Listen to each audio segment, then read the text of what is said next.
dan tidak ada musibah yang lebih besar menimpa kaum muslimin kecuali yang lebih besar sebesar musibah meninggalnya para ulama, yang meninggalnya para ulama. Dikatakan mautul alim mautul alam, kematian seorang alim adalah kematian alam ini. Ya, sebagaimana zallatul alim zallatul alam, ketergelinciran seorang alim itu juga bisa menjadikan ketergelinciran alam. Ya, kehancuran ketika seorang alim ulama itu juga akan bisa menghancurkan alam ini. Sebagaimana kematian seorang alim rabbani, maka itu adalah kematian atau kehancuran atau musibah yang menimpa alam ini. Ya, sahabat yang lain ya merasakan ketika kematian ya Jabir dan kematian Abdullah bin Abbas radhiyallahu taala anhuma dan para ulama-ulama di kalangan sahabat ketika mereka meninggal dunia, mereka mengatakan inilah musibah yang menimpa umat setelah musibah yang terbesar menimpa umat setelah musibah wafatnya Rasulullah sallallahu alaihi wasallam. Karena ulama ikhwah sekalian adalah hamalatul ilm.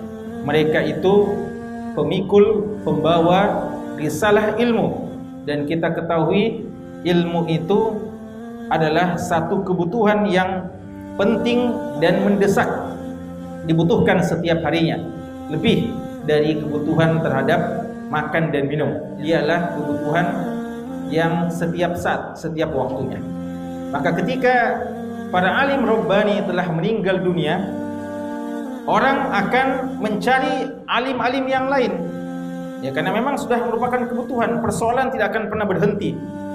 Apalagi menjelang akhir zaman, masalah akan makin menumpuk, makin banyak, tapi ulama makin langka. Sehingga kadang orang salah pilih, salah alamat, bertanya kepada yang bukan ulama.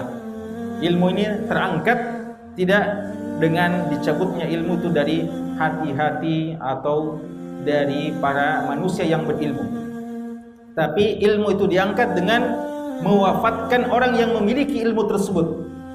Dan inilah bahayanya.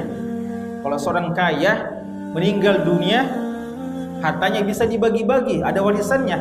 Tapi seorang alim meninggal dunia, dia membawa ilmunya. Dan berapa banyak ulama kita telah meninggal, kita belum mewarisi ilmu-ilmu mereka. Maka ini adalah musibah.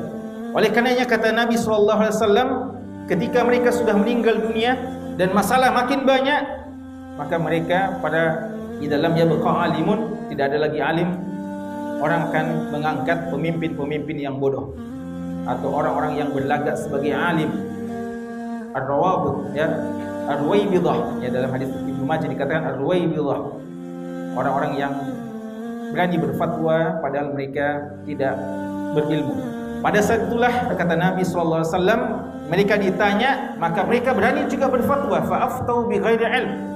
Orang lain juga tidak tahu kemana lagi alamat bertanya, maka mereka bertanya saja kepada orang-orang yang tampil menjadi tokoh, menjadi alim pada waktu itu, maka mereka sesat lagi menyesatkan. Ini musibah yang terbesar.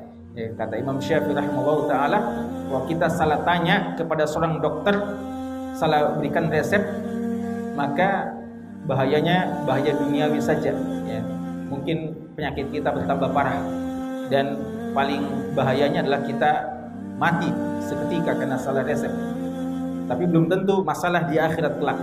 Tapi kalau kita salah bertanya kepada seorang tentang masalah akhirat, lalu dia berfatwa dengan fatwa yang salah, maka kecelakaannya di dunia dan kecelakaan juga pada akhirat kita. Ya, waliyadzubillah.